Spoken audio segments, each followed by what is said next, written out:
Audio on. Oops. There we are. Good afternoon and welcome to the Vale of Glamorgan Council's Cabinet meeting today, the 6th of November 2025.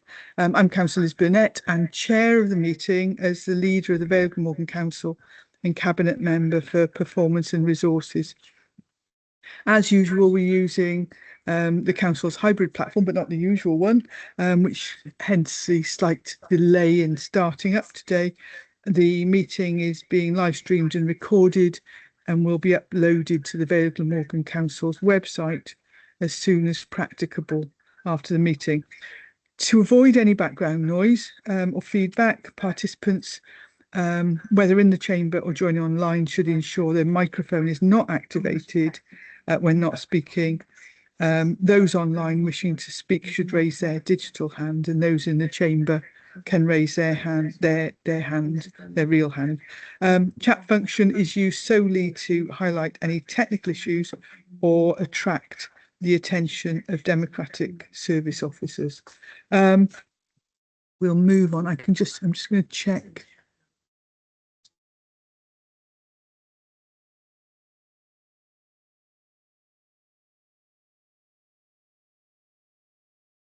All right. F. Yeah, try that. F1. Yeah.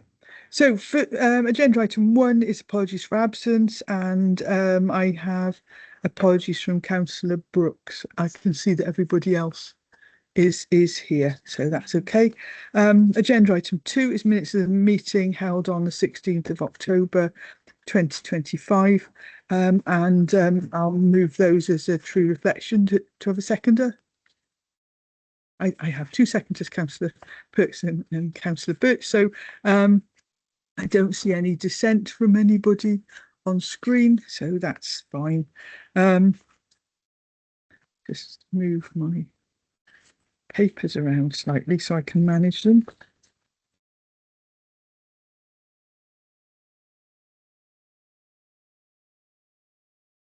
Agenda item 3, any declarations of interest, and if so, the nature of such interests. I'm not aware of having received any. Just double check. No, I'm not getting indication from democratic officers either, so that's fine. Agenda item 4 is just a report of a meeting. That's a joint consultative forum of the 22nd of September, and I understand that Councillor Perks was in attendance.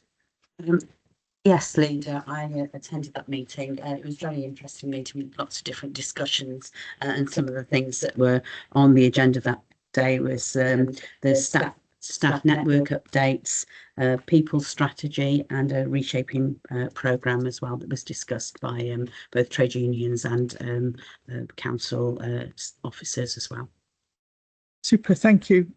So yeah, I noted when I was reading about it, it was a wide-ranging discussion. There was also discussion of how we're working across boundaries with other councils as well on this, and some discussion of cross-cutting themes that quite often come to our scrutinies as well. So it's worthwhile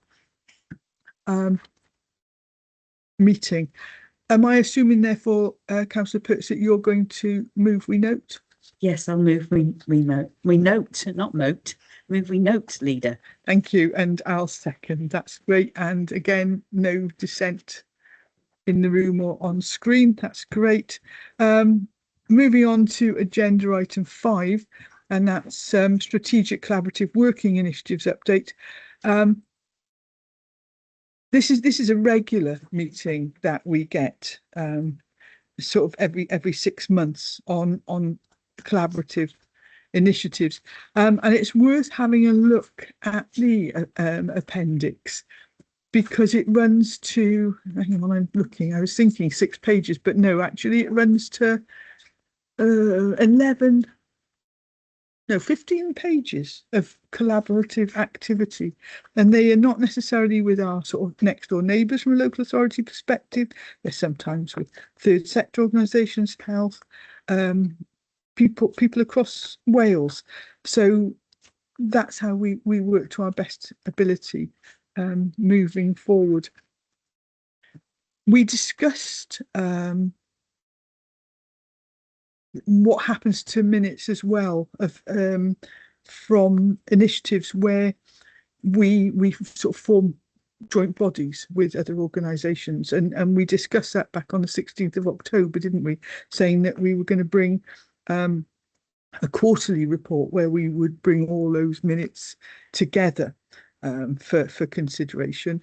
And the consideration on this is to actually be more effective in our evaluation of these initiatives and what they're delivering, is that actually that we embed them in the annual self-assessment process, and in the directorate planning, so that within our planning we say, well, a particular objective is delivered via a certain collaborative initiative, and we feel that will make it clearer, more transparent, and more or easier to understand. So we've got that, and I said, and if you look at paragraph 2.7 and 2.8, that was where we talked about reporting other minutes on a quarterly report to Cabinet. So it's fairly straightforward, and the recommendations are 1 to 4 on page 2. And I think that rather than read them all out, we can just take them as laid out at the top of page 2 in the report, and I'm happy to move. Have a seconder? Yes, I have Councillor Burt seconding. That's great. Yeah. And there's no dissent. Oh, Councillor Williams, you wanted to come in, I can see. I was just going to second, but just you're quite right about the collaboration with all the different agencies. One of the ones that Social Services covers off is the Regional Partnership Board. And it's just interesting that that meets not just the Cardiff Council, the Health Board, but also the third sector, and it's such a wide-reaching collaboration that impacts on our residents that it's often unseen, but it certainly takes a lot of time, and it aligns what we do with each other, and it just shows that we can work together, providing we have those discussions. So just thought I'd mention that as well. Thanks, Eddie. That's helpful. Yeah, it's quite amazing the number of, or the amount of time that Cabinet members actually spend working outside this authority. That we are working sometimes with other authorities across Wales, but also across the UK. And from that, we can both understand different perspectives, but we also can increase the outcomes that we can deliver locally for the Vale. I know Mark's off to a meeting for us in the near future as well. Mark, I can see your hand up as well. Yeah, I was going to say, I mean, I think obviously one of the outside bodies I'm a member of is APSI, which is the Association of Public Service Excellence. And what it is basically a big benchmarking club of lots of member authorities. And what we look for is best practice. What's so great about the Vale Council is that often we are sector leaders in lots of areas. And so therefore, I'll make my contributions and trying to learn from others, but many times they're learning from us, and it's a mutual beneficial partnership, this is, and I'm very proud to be an active member of that. Yeah, thanks, Mark. I bumped into the APSI people at the LGA conference this year, and they were singing the praises of your team. So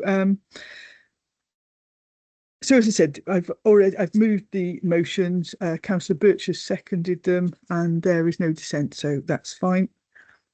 Moving on to agenda item 6.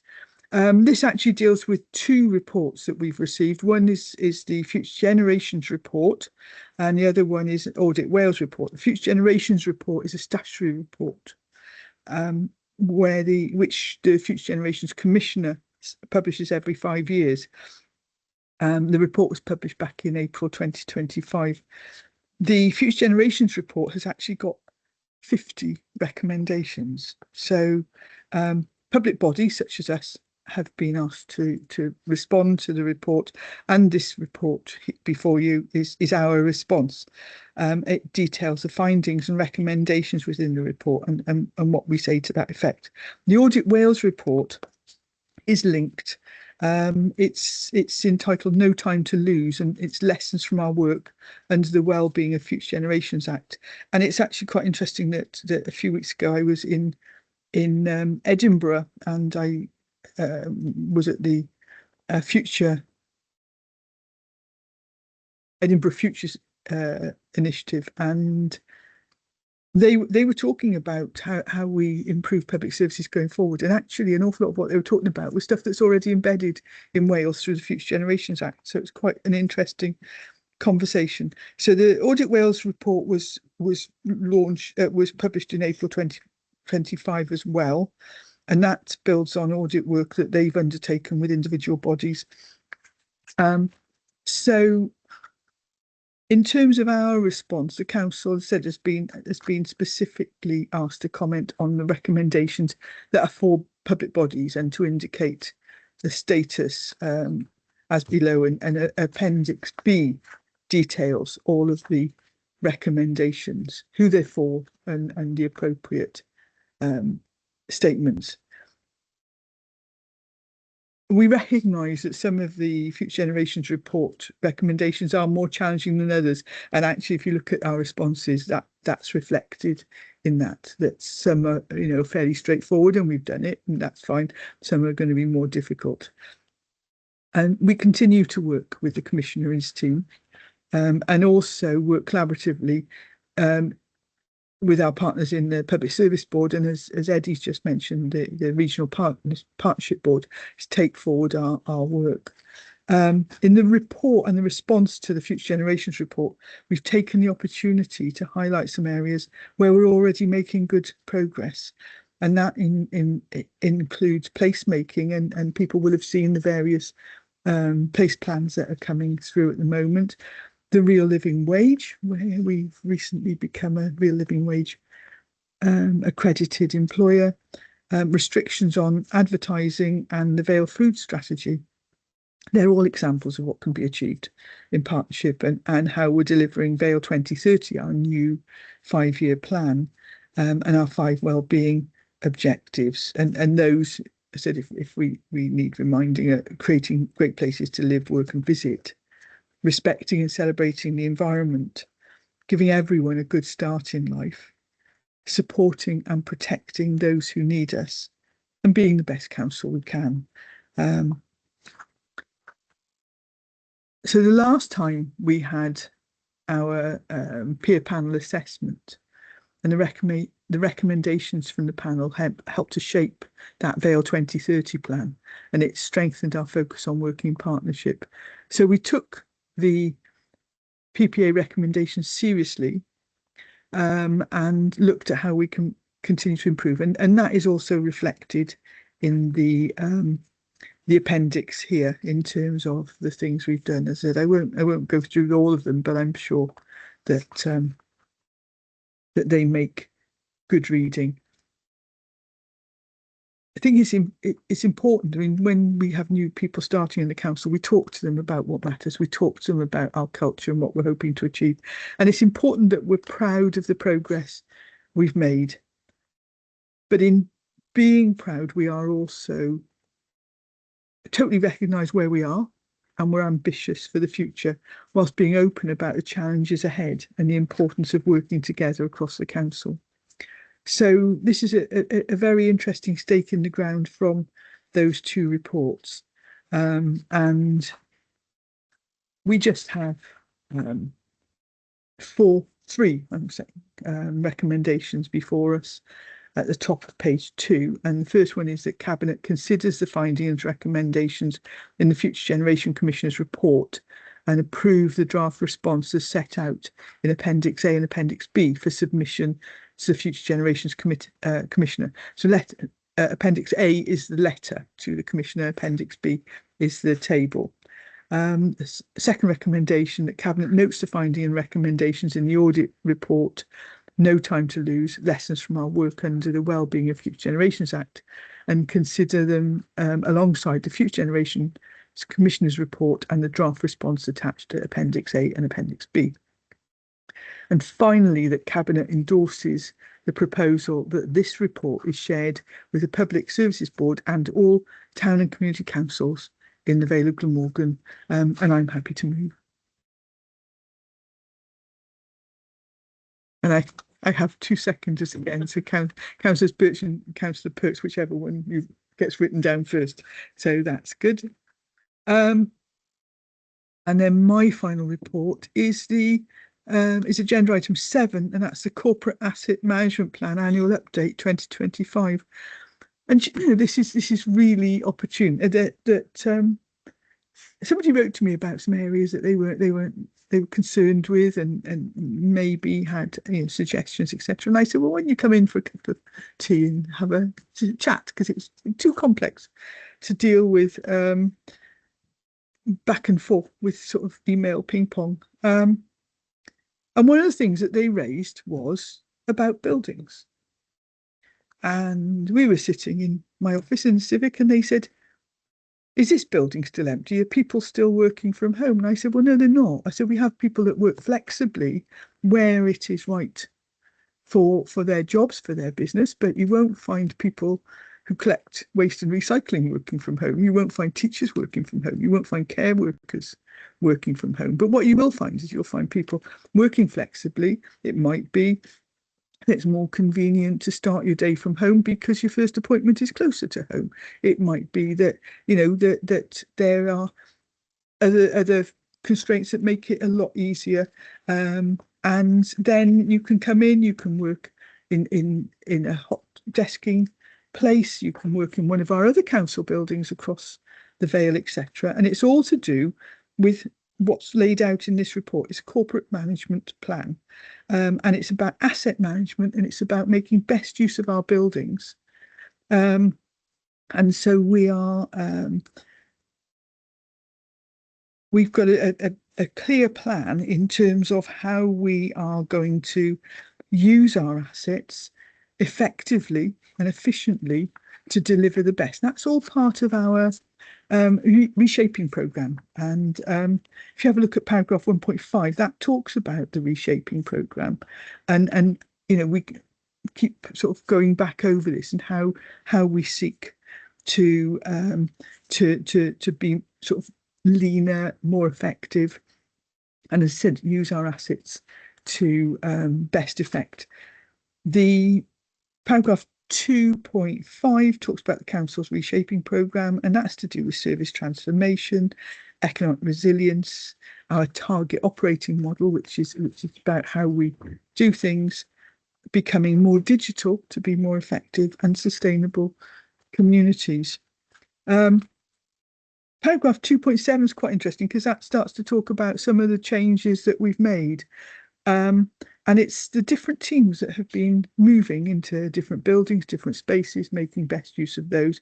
I need to say, it says at the bottom of paragraph 2.7, it says Cosmeston and Porthkerry meeting room refurbishments. Those are meeting rooms named Cosmeston and Porthkerry. They are not meeting rooms in Cosmeston and Porthkerry.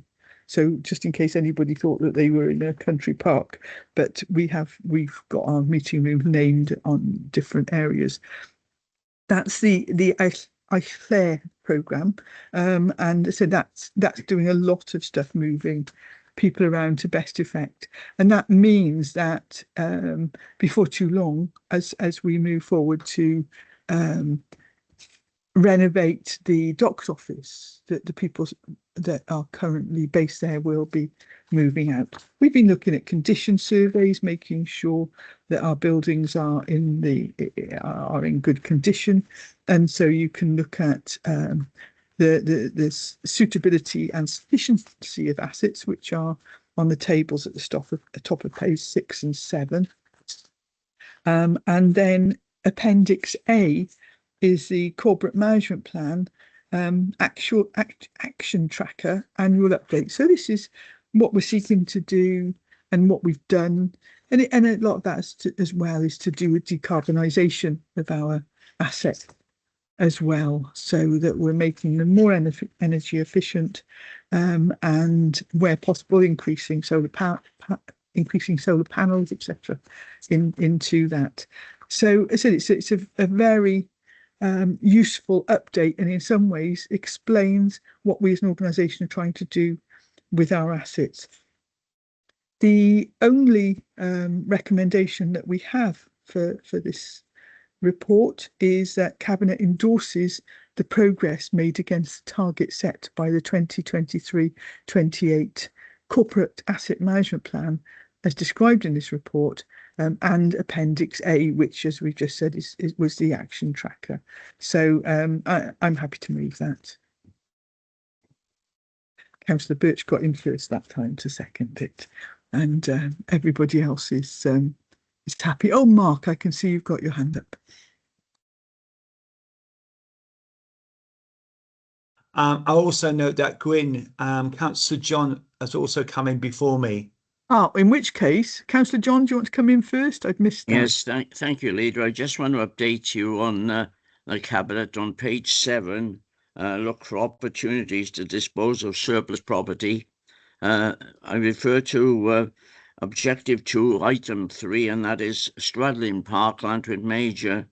That has been transferred by our council to Lantern Major Town Council, and that has been now completed at Stradlin Park, and there's only one outstanding item, and that is for the park to be registered under the Fields in Trust. So that's that one. Moving on to page 11, Objective 4, Paragraph 2. This is transferring our transfer sports facilities to suitable clubs and others. I take, first of all, Penarth Athletic Field, Old Penarthians Rugby Club. Both of those are still waiting to be completed. I believe it's due to legal reasons.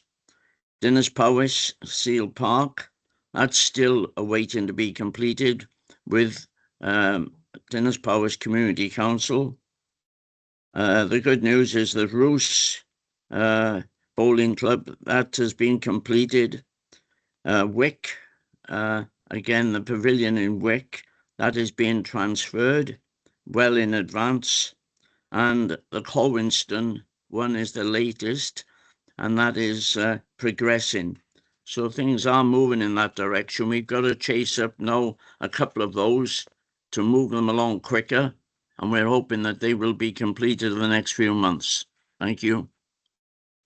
Thanks, Gwyn. And then Mark, did you still want to come in? Yeah, I still want to come in. I mean, I think it's important that we do obviously check our assets all the time, not just for value for money purposes, but also to make sure that they are fully compliant with current legislation. And I think that's vital.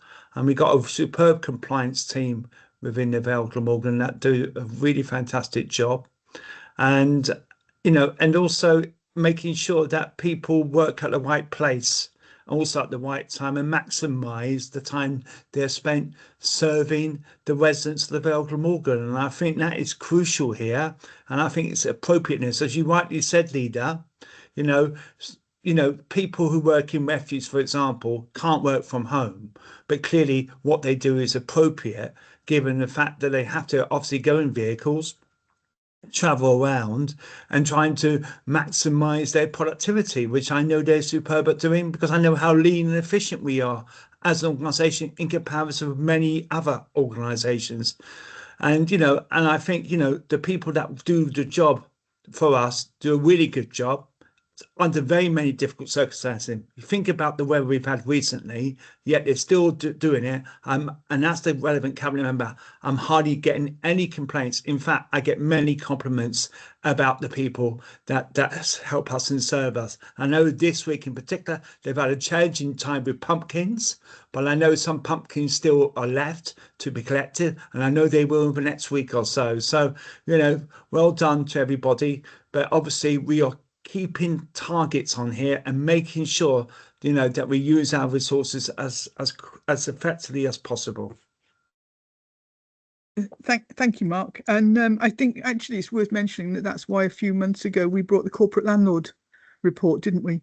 Yes. In terms of making sure that we take a holistic approach to making sure that all our premises have the right regulatory checks and the right maintenance and all that sort of thing as well.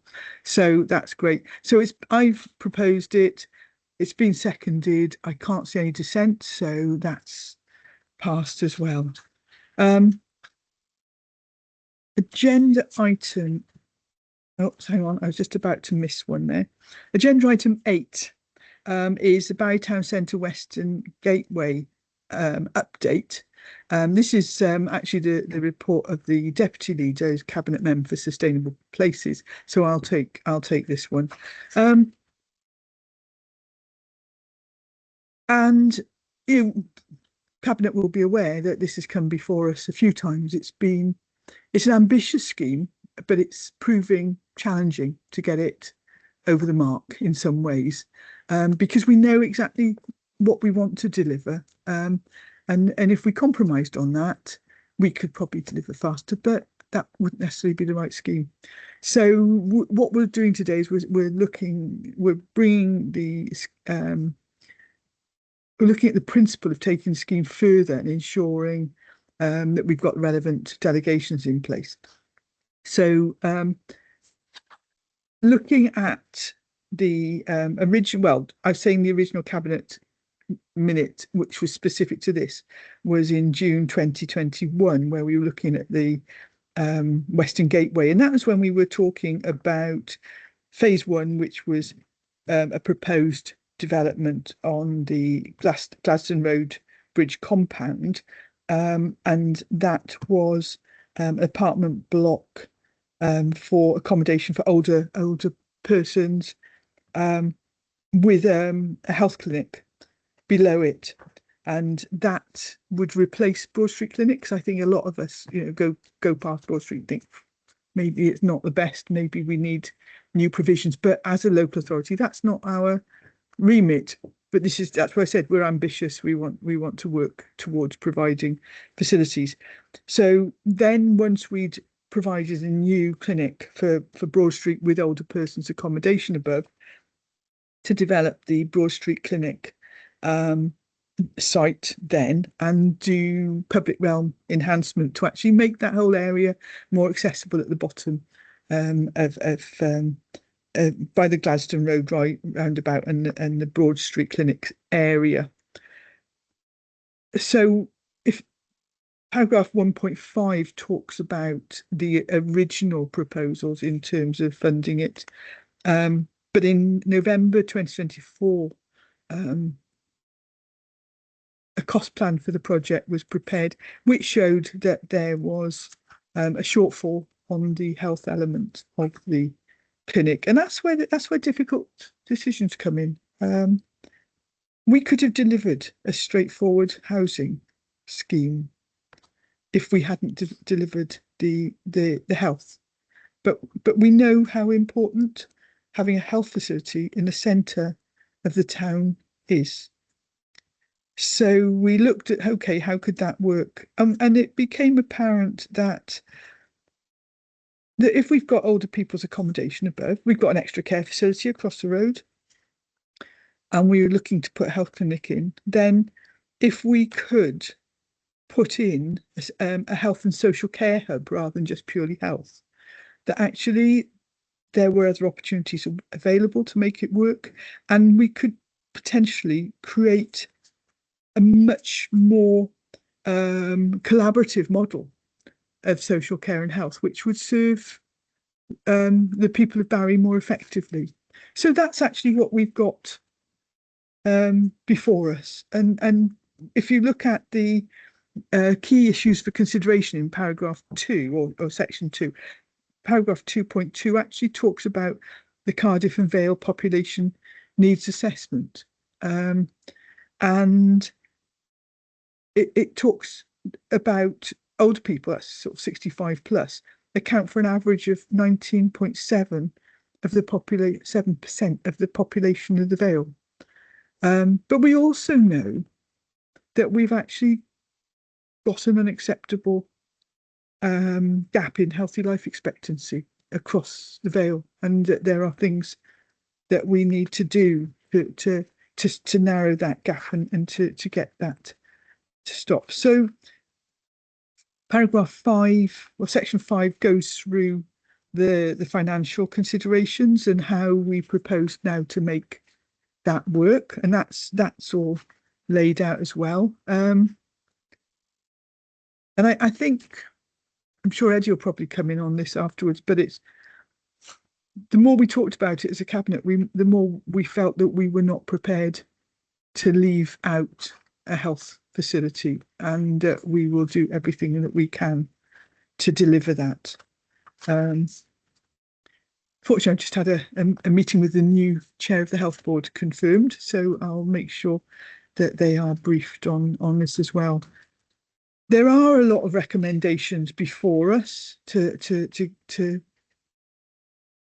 consider today. I am not going to read them all because I don't think you'd want me to, but actually we've got 9 recommendations in total.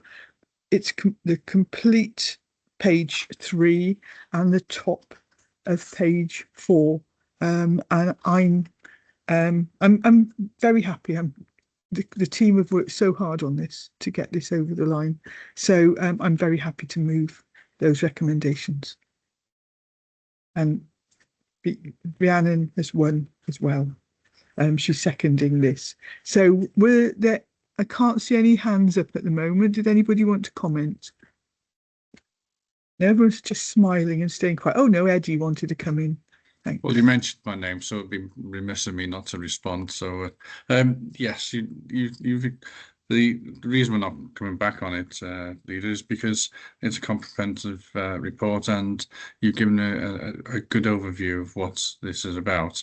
Certainly, the impact it'll have is for the residents and the local people and wider in the Vale. You can't put a figure on it, but it's something which just demonstrates that the council are pushing through and linking with the health board, and we can only keep striving for improving, and that's what this report indicates that we're doing. Thank you. Thanks. Yeah, I mean, it was the interesting conversation yesterday was that the individual said to me, you're spending too much on social care. And I said, what do you mean we're spending too much on social care? They said 75% of your budget you're spending on social. I said, no, we're not. No, it's about 25.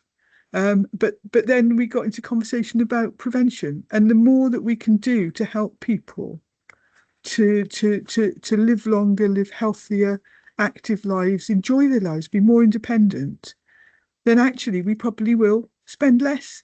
But that is with an aim of people leading as good a life as they can. So yeah, I'm actually really pleased about this, but I won't go on anymore as I tend to do. So that is moved, it's seconded, and with lots of smiling faces on screen, that's also agreed. Thank you all. Right, so now we have agenda item 9. This is Childcare and Early Years Capital Programme Update 2025-28. It says it's on the agenda, it just says it's the Cabinet Member for Education, Arts and Welsh Language, but on the report it actually says it's also Cabinet Member for Social Care and Health. So it's going to be a double act. I'll leave it to Councillor Birch to lead off. Thank you. Thank you. The early years.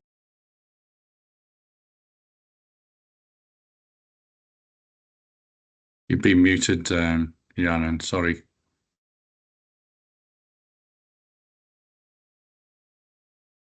Taken off. Is that any better? Oh, that's thankfully, yes. That's much better. Right. So the Early Years and Childcare Capital Programme is part of Welsh Government's ongoing commitment to maintain and improve the existing childcare and Flying Start infrastructure, initially in 22 to 25, recently extended to 25 to 28. Am I getting feedback here?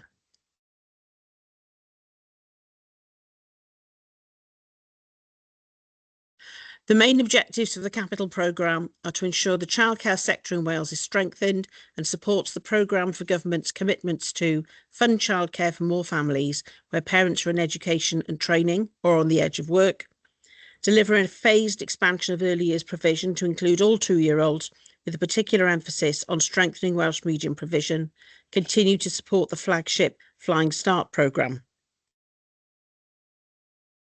Where did I want to say? Okay, so it forms part of the Welsh Government's ongoing commitment to enhance, sustain the existing childcare and Flying Start infrastructure. Its core aims are to strengthen the childcare sector in Wales, support key programme for government priorities, including providing funded childcare for more families, parents in education, training or transitioning into employment, implementing a phased expansion of early years services to include all 2-year-olds with a strong focus on increasing Welsh medium provision and continuing investment in the flagship Flying Start programme. It won't come to any surprise to anybody who knows me that I'm going to emphasise the real importance of children having really good childcare at early stages in their lives, particularly children perhaps coming from challenging backgrounds, because it improves their educational possibilities, it improves their socialization skills. I mean, that's particularly relevant with children being brought up after the lessons that we've learned from COVID. And I can't overemphasize the importance of these children being able to get out, be with other children in an environment where education is being promoted. Now, obviously, we're not teaching them to read and write at 2, but you're teaching them to be with other children, cooperate, take turns, learn the social lessons that children need in order to be with other people. So the initiative is being delivered collaboratively across the Learning and Skills and Social Services Directorates, with substantial contributions from teams in property management, building and architecture, and the Sustainable Communities for Learning programme. And I think that's evidence of how important this is, that there are so many departments involved, particularly social services. I think it shows you that the range of possibilities it opens up because all of these people are involved. So local authorities are invited to submit individual business justification cases outlining proposals meeting funding criteria, and these should be prioritised based on the feasibility of completion by the 31st of March 28. Submissions may include both pre-scope projects and new proposals, identified through childcare sufficiency assessments, Flying Start expansion plans, and Welsh medium development strategies. And there are various criteria they have to meet, obviously, in order to do that. There are at present 2 projects which are undertaken, which are Cadoxton Primary School site and the Bumblebees extension at Colcott Primary School. There are others that are in the pipeline in various stages of development, which I'll report back on as they occur.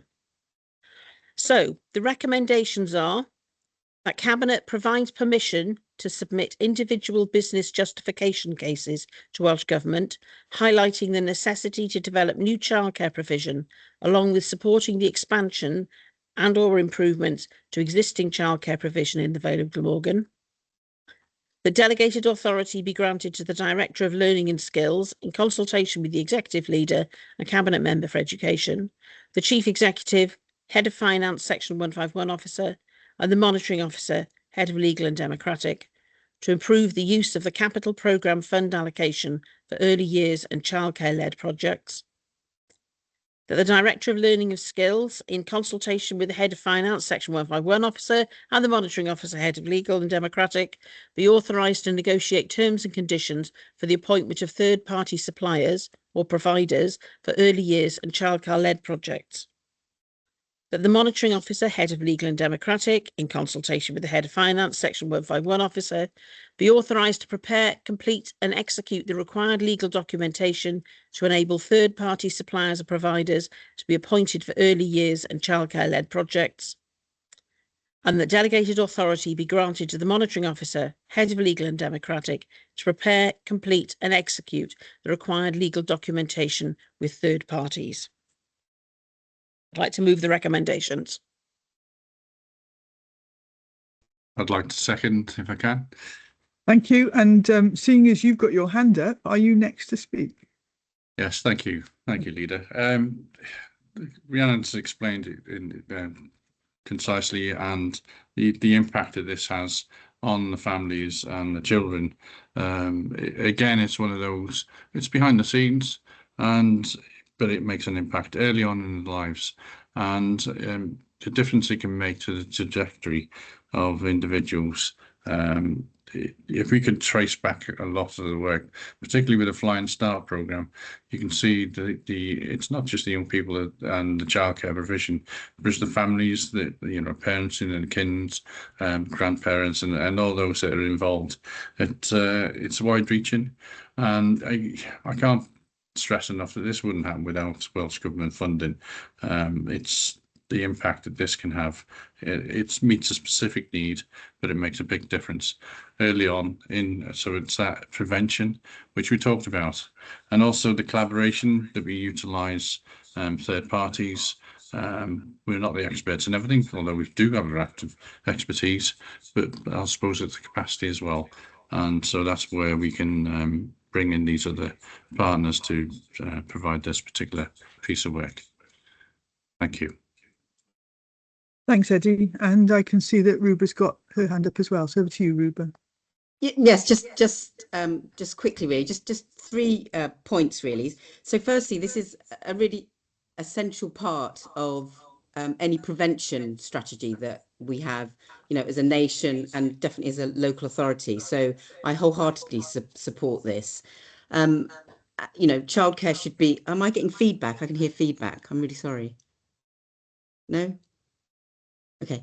Nobody's nodding. You've got to nod, people, so I can see. Childcare should be part of our infrastructure as a society. So, this is really essential. Secondly, the collaborative approach, pooling our budgets and providing. Sorry, I'm providing. This service and extending Flying Start is also really essential because it gives value to money for the people of the Vale of Glamorgan and in other parts of Wales. And just lastly, to pick up on Rhiannon's first point, early years, particularly I'd like to see this extended, from birth, is essential because that's where inequalities are addressed. So it is really an important program to begin that process.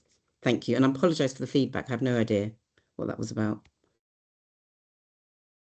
It's okay. We're sort of juggling microphones at the moment in terms of switching sound on and off on our laptops.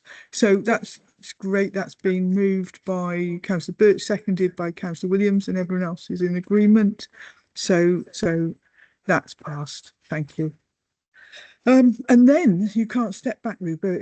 It's agenda item 10 is for Cabinet Member for Community Engagement, Equalities and Regulatory Services.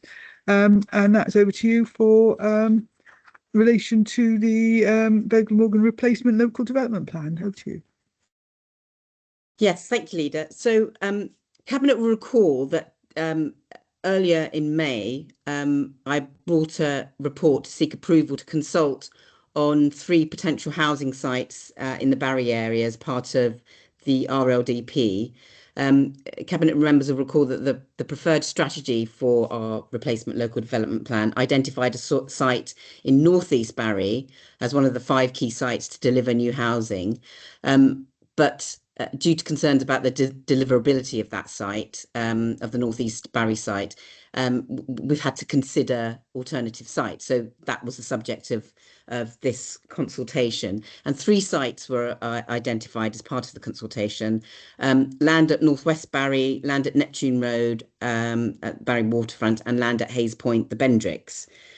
So the responses to the consultation are appended to this report. As you will all know, Barry is a key settlement in the replacement local development plan within the hierarchy, and it should accommodate a level of new housing that's commensurate with its position as the largest and most sustainable settlement in the Vale. So the proposals obviously respond to a pressing need for affordable housing in Barry. with over 4,000 households on the housing register expressing a preference to live, in the area.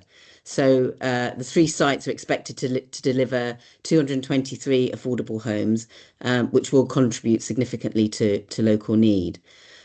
So the Cabinet report before you today presents the findings of the public consultation, which was held between the 16th of June and the 14th of July this year. So in total, there are 159 individuals and organisations who made representations as part of that consultation. The highest number of representations was received for the Northwest Barry site, and there were 122 objections, 3 representations of support, and 13 comments. I mean, just as an aside, there were notably fewer objections to this site than there had been previously to the Northeast Barry site. The public raised a number of very valid concerns around traffic congestion, especially in Waycock Cross, schools and healthcare capacity, and biodiversity and flooding. Just to briefly mention the other 2 sites as well. So the land at Neptune Road on Barry Waterfront received 14 representations, 11 objections and 10 comments. Again, there the site was supported due to its location and proximity to public transport.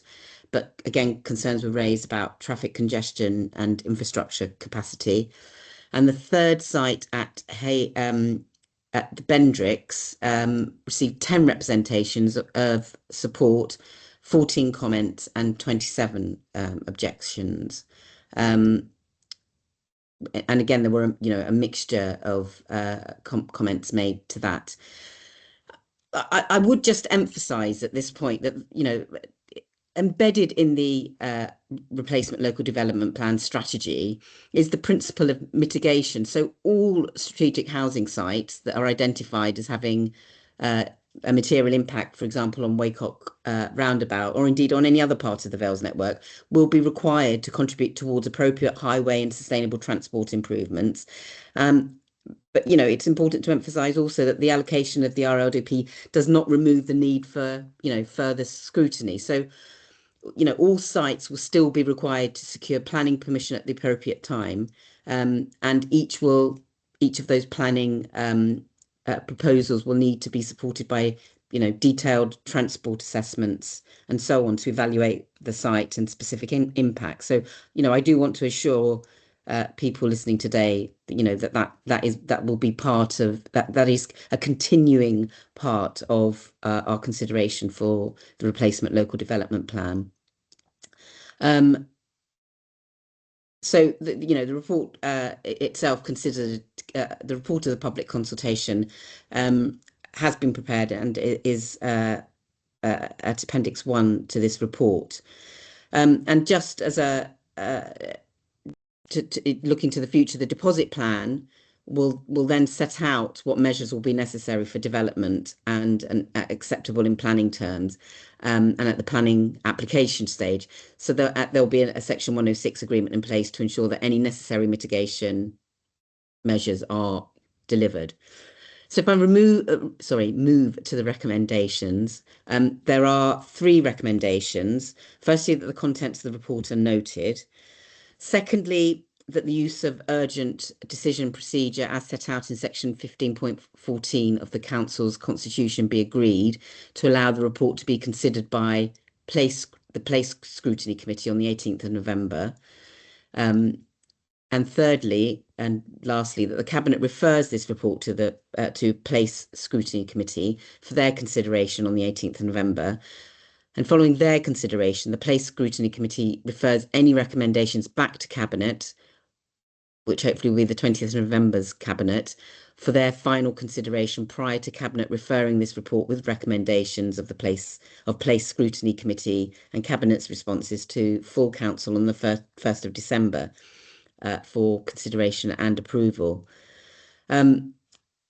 Should Place Scrutiny Committee have no further recommendations to refer to Cabinet for consideration, that the report be referred to full council, go straight to full council on the 1st of December for endorsement of the actions set out in the consultation report, and secondly for approval to include the 3 potential housing sites as allocations in the deposit replacement local development plan. Sorry, that's all a bit of a mouthful, but I hope that was clear. So I would move those recommendations. Thank you, Ruba. Yeah, it's 1514 is always slightly confusing, isn't it? But it's a period of time that has to be given in case the scrutiny committee wants to call in the item for discussion. But we're already sending it to scrutiny, and we want to get that process sort of going. So that's why we're using 1514. It's always a balance, these sorts of discussions, and as I said, we've got a wide range of consultation responses. So I think we'll be looking forward to the discussions at that scrutiny committee. I'm happy to second that. And are we all in agreement to take this forward to scrutiny before it then comes back either to cabinet or to full council? So I can't see any dissent, Ruba, so that's agreed. So for the agenda item 11, it's back to you again. And this is the Local Air Quality Management Annual Progress Report for this year, for 2025. Yes, thank you, Leader. So Cabinet will be familiar with this report. Under the Environment Act, local authorities have a statutory duty to regularly review and assess air quality within their areas. So each year, Cabinet receives the latest air quality annual progress report, of which this is here for 2024 to 25. So poor air quality, as we know, is the greatest environmental risk to public health, and pollutants such as nitrogen dioxide and fine particulate matter can cause some significant health problems and make others worse. Children, obviously, and older people and those with pre-existing heart or lung problems are more likely to be affected.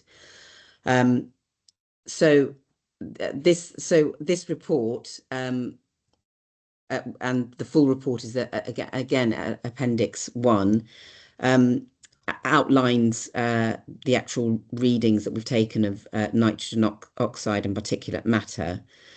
And you'll see in the annual progress report that the air quality data is obtained from both automatic monitors and also from the use of diffusion tubes for measuring nitrogen dioxide. The results presented in this report show that in 2024, from 41 locations monitored throughout the Vale, the use of passive diffusion tubes, through the use of those diffusion tubes, no sites breached the nitrogen dioxide annual objective. And again, you'll see the specific numbers in the report. So, you know, looking back over the period from 2020 to 2024, annual average roadside nitrogen dioxide concentrations at existing locations have decreased by 15%. So this gives an overall sense of improvement, that's you know, an improving trend, if you like, in nitrogen dioxide concentrations locally.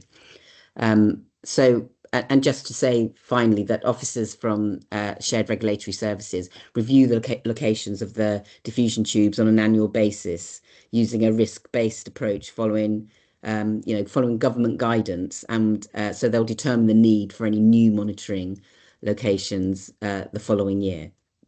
So if I move to the recommendations, there are 2 recommendations. First, that Cabinet notes these results gathered for the last year, and secondly, that Cabinet approves the 2025 annual progress report attached to Appendix 1 for submission to Welsh Government for approval. So I'd move those recommendations.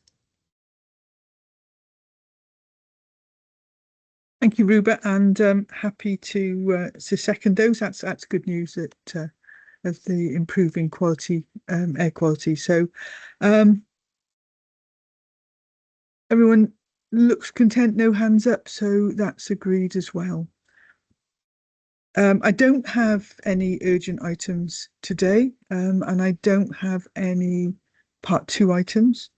So it just remains for me to close the meeting. Thank you for your patience at the beginning while we had a few little glitches, but all has worked well since. And thank you to the Democratic officers for their flexibility in running around like mad, getting us all online. So if I can ask the Democratic officers to confirm the live stream is stopped and recording's been stopped, then we will leave you in peace. Thank you. Yes, all stopped. Thanks all. Thank you.